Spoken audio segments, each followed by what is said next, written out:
अस्सलाम वालेकुम दोस्तों, हम अमिशाद अली ऐं तव्हां ॾिसी रहिया आहियो टेक इन सिंधी यूट्यूब चैनल।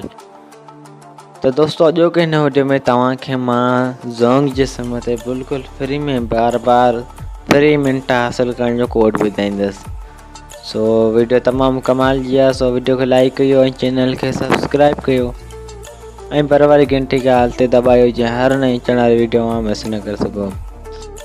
तो दोस्तों मां हिन चैनल ते फ्री इंटरनेट फ्री पहला साईं टेक्निकल जा वीडियो सिंधी में अपलोड कंदो आहियां।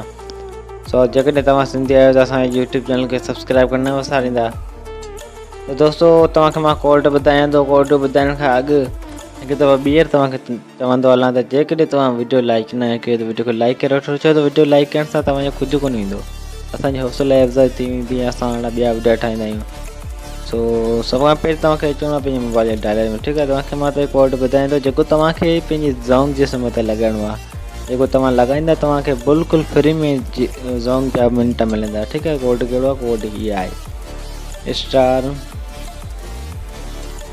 45#। तव्हांखे मां कोड डायल करे तव्हांखे मां ॾेखारींदुसि। ठीकु आहे, हुन पोइ त अचंदो। ठीकु आहे, तव्हांजे साम्हूं प्रूफ सां गॾु तव्हांखे बिल्कुलु फ्री में मिंट वठी थो ॾेखारियां। सो मूं कोड डायल कयो आहे। थोरी देरि तव्हां वेट कंदा, तव्हां वटि मैसेज ईंदो। दोस्तों मैसेज पहुची चुको आहे, ॾिसूं छा थो चए। दोस्तों तव्हां ॾिसी सघो था मोदी साहब आपने फ्री वॉइस ऑफर हासिल कर ली है, जिससे मिले हैं 20 मिनट पूरे दिन के लिए। तो दोस्तों तव्हांखे 20 मिंट मिलंदा।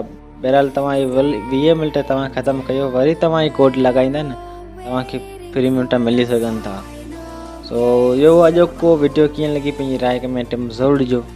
मिलूं था नेक्स्ट वीडियो में, तेसिताईं पंहिंजे रुख जी खोड़ सारो ख़्यालु। ख़ुदा हाफ़िज़।